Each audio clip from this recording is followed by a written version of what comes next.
14 avril 1998, les poulets flamingos sont-ils dangereux? Oui, si vous en rencontrez un armé d'une grenade et d'un Uzi, fuyez, bonnes gens, c'est l'apocalypse! Le musée de l'électricité. Oh, regardez sur le mur, est-ce un Picasso? Est-ce un Cézanne? Non, c'est une blague! Oh, génie! Et en entrevue, l'ex-ministre des Affaires intergouvernementales, M. Claude Morin. Est-il content de me voir ou est-ce un micro dans sa poche? Bonne fête du monde, mesdames et messieurs. Alors, tout d'abord, des nouvelles de moi. Vous ne m'avez jamais vu aussi enthousiaste et fébrile. Depuis que je suis debout ce matin, j'ai le frununu en tigidou laila. Regardez, je vais vous montrer.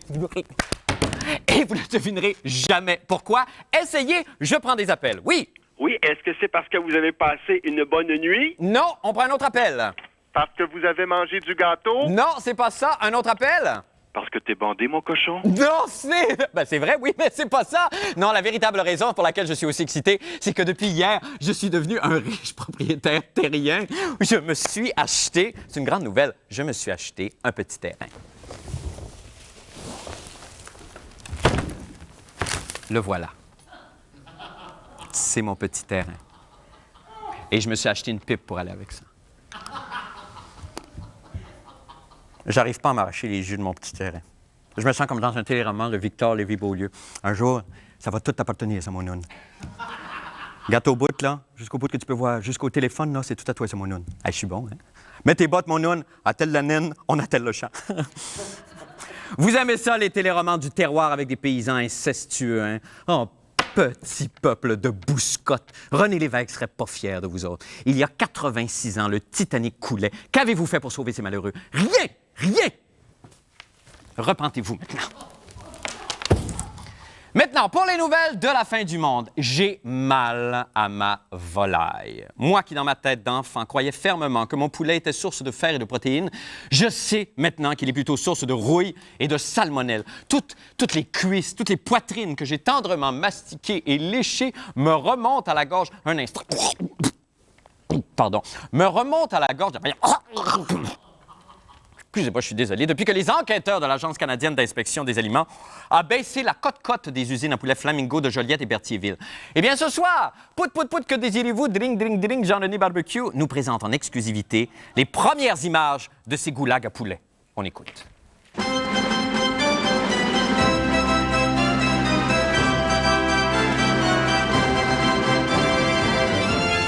Nous aussi, journalistes de la fin du monde, on est capable de vous présenter des archives d'abattoirs inconnus et des images de stationnement pendant qu'on parle.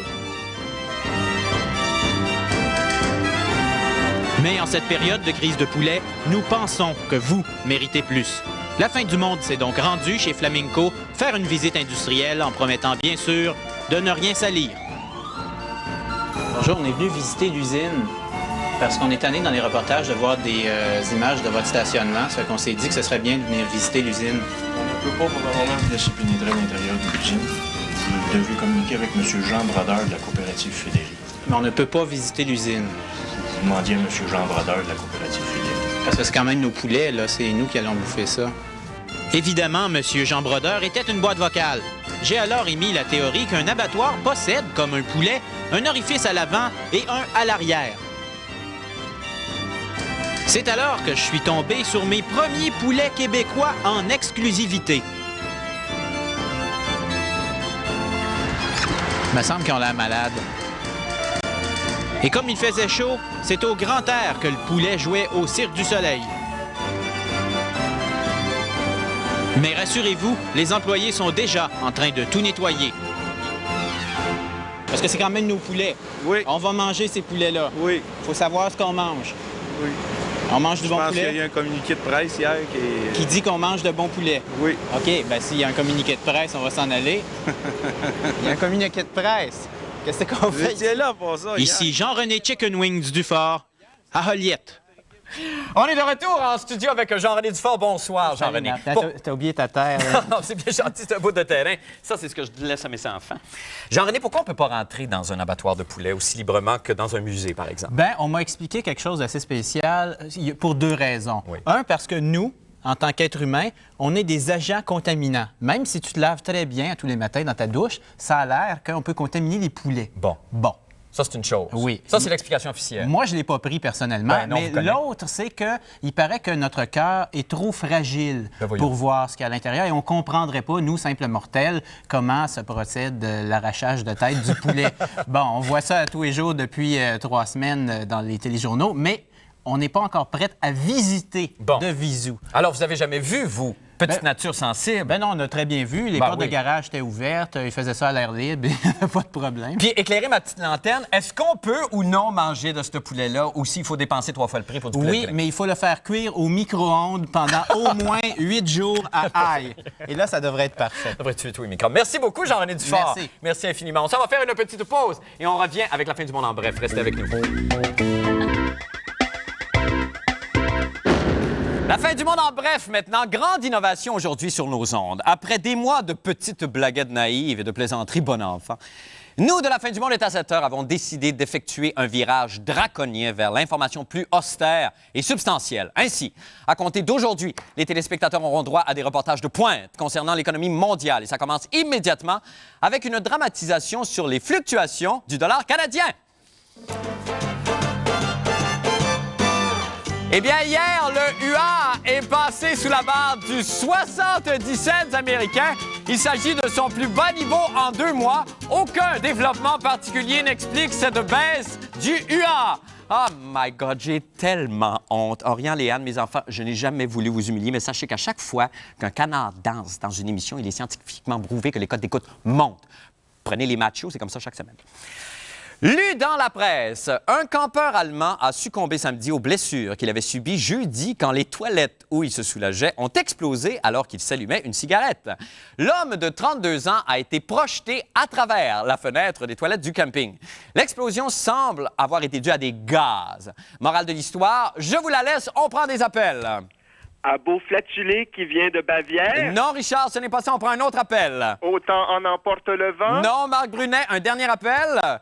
Pierre qui roule n'amasse pas prout. Non, Pierre-Louis, non, il n'y a pas de morale. Ce n'est qu'une vulgaire histoire de gaz. Franchement, se peut-tu? Paris à sa tour Eiffel, Pise sa tour penchée, Radio-Canada sa Marie-France Bazot. Mais que possède Sainte-Julie, je vous le demande? On prend des appels. Ben, rien. Non, Pierre-Louis, ce n'est pas ça. On prend un autre appel. Une pancarte qui dit « Bienvenue à Sainte-Julie Non, Marc Brunet, un dernier appel. ». L'Empire State Building. Non, Richard Goyer, franchement, ce que possède Sainte-Julie, qui fait d'elle l'un des plus hauts lieux touristiques au monde après Disney World et les pyramides d'Égypte, c'est son pylône écrapouti, un vestige inestimable de la grande panne d'électricité, installé depuis le 3 avril dernier. Voici venu le temps de présenter M. Paul Oud, un homme pour qui tous les qualificatifs ont déjà été utilisés. Tous? Non, pas vraiment, puisque vous n'avez pas encore donné le vôtre. Qu'à cela ne tienne, on prend des appels. C'est l'éternelle fontaine de jouvence pour personnes semi-autonomes et à mobilité réduite. Oui, exactement. Je pense que vous l'avez, Pierre-Louis. Voici donc Paul Oud et sa chronique des sports. Bravo, Bonsoir. madame. Bravo, madame Pierre-Louis. Comment allez-vous, mon cher Moi, Marc? très, très bien. Est-ce que vous avez eu une belle soirée? Parce qu'il y a eu Non. beaucoup de réactions. Non, je n'ai pas passé une belle soirée. Je n'ai Arrêtez pas dormi ça. de la nuit. Non. Sérieusement, j'ai été troublé. Grand sensible. Et j'étais très inquiet à l'idée de notre meeting de production, notre rencontre de production ce matin, parce qu'il semble, Oui. il semble qu'il y a des gens Oui. qui ont pris ça hier, ce qu'on appelle pour du cash. Quand on parlait de Dominique Chaloult, notre Que notre nous adorons. quinquagénaire productrice. Exactement. Oui. On la taquinait à Oui. peine. Et il y a des gens qui ont pensé vraiment qu'on tentait de la clencher en ondes. Bon, écoutez, on va faire une mise au point Bon. tout de suite avant de continuer. Et ça s'impose. Et ça s'impose. Quand Paul, moi, n'importe qui dans l'émission dit un chiffre, généralement, le chiffre est exact, peu importe de quoi on parle. Par contre, les mots, croyez-nous pas, prenez-nous pas au sérieux, s'il vous plaît. Vous gâchez votre plaisir. Et en plus, vous êtes complètement dans le champ. Mais là, ce qu'on va faire bientôt, Marc, Oui. c'est que lorsque je ferai, par exemple, ceci, ça veut dire qu'on joke. Ah, OK, d'accord, on ferait un gag. C'est Qu'est-ce qui vous a excellent. passé? Hein? Marc, vous êtes un saligo. Saligo de mauvais. Oui, Je suis pas capable de exactement. faire. Oui. Alors, Paul, dites-moi, vous avez eu Bon. l'idée brillante quand même ce soir dans les sports de faire encore une autre fois un autre appel au peuple. Exactement, oui, parce que nous avons eu des succès retentissants lors de l'élection au Panthéon du hockey de l'organisme. Nous avons eu des succès retentissants de Mme Claudette Auchu, qui va remplacer Alan Eagleson. Eh bien, vous, chers amis de l'Internet, vous qui surfez sur le web, vous qui passez en rollerblade sur l'autoroute électronique, nous faisons appel à vous, car nous allons vous proposer un sondage ce soir. Scientifique. Oui, parce que vous savez que la fête de Pâques est terminée. Oui. Bon, et pourtant, plusieurs personnalités du monde du sport ont encore des faces de carême. Oh, quel imaginaire extraordinaire vous Pâques, avez. Carême, lien. Face de carême.